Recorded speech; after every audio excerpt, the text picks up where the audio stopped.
Hello guys, আসসালামু আলাইকুম। কেমন আছো তোমরা সবাই? আশা করি প্রত্যেকে অনেক ভালো আছো, আর আল্লাহর রহমতে আমরা অনেক ভালো আছি, আলহামদুলিল্লাহ। তো আজকে মূলত আমি বাবুকে টিকা দিতে নিয়ে যাচ্ছি। বাবুর 45 দিন বয়সে ওর ফার্স্ট টিকার ডেট ছিল, এ কারণে নিয়ে যাচ্ছিলাম। কিন্তু হসপিটালে যাওয়ার পর দেখি এত ভিড়, কি আর বলবো। দেখেন, দাঁড়ানোর জায়গাটুকু পর্যন্ত নেই। আশেপাশে এত চিল্লাচিল্লি আর এত বাচ্চাদের কান্না, সব প্রত্যেকটা বাচ্চা টিকা দেওয়ার পর খুব কান্না করতেছিল। এই কারণে আমারও খুব চিন্তা হচ্ছিল, জানি না যে বাবুটাও টিকা দেওয়ার পর কী পরিমাণে কান্না করবে। তার উপর এখানে সিরিয়াল নাম্বার মেনটেন করতে হয়, তো আমাদের সিরিয়াল নাম্বার আসলেই আমরা কেবল টিকা দিয়ে যেতে পারবো। এই কারণে আমরা এখানে একটু দাঁড়িয়েছিলাম, আর আমার বাবুটাও নানুর কোলে ঘুমাচ্ছিল।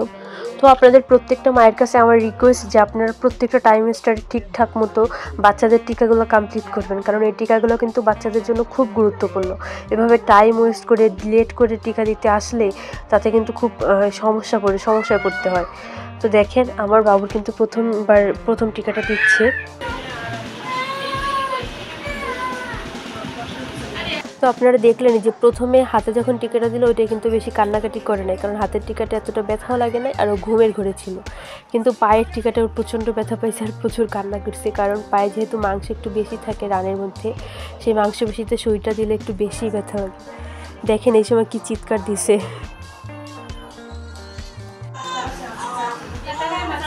এই প্রথমে বাম পায়ের টিকাটা দিছে, বাম পায়ের টিকাটায় কিন্তু খুব ব্যথা লাগছে, অনেকক্ষণ ফেলায় অনেক কান্না করছে। দেখছেন কি ছটফট করতেছে। আসলে আমি সহ্য করতে পারতেছিলাম না, তাই একটু দূরে দাঁড়িয়েছিলাম, আম্মুর কোলেও ছিল। এরপরে যখন টিকাগুলো দেওয়া কমপ্লিট হয়ে গেছে, তারপর আমি ওর কোলে নিয়ে ঠান্ডা করে বাসায় নিয়ে চলে আসছি।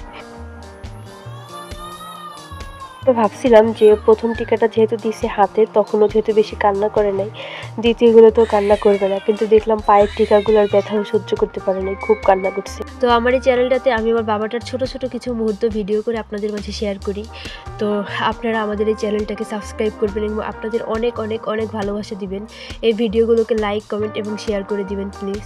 তো এখন ওকে 3 মাসের টিকা দিতে আসছি, 3 মাস বয়স চলছে, এখনও ওর 2 পায়ে 2টা টিকা দিবে।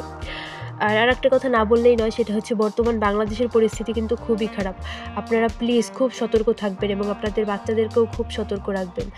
আর যদি কখনো দেখেন যে আপনার চোখের সামনে কেউ বিপদে পড়েছে, তাহলে নিজে না পারলেও অন্ততপক্ষে মানুষজন ডেকে সেখানে মানুষজন জড়ো করার চেষ্টা করেন, তাকে বাঁচানোর চেষ্টা করেন। এভাবে মানুষকে বিপদে ফেলে রেখে পালিয়ে যেন না।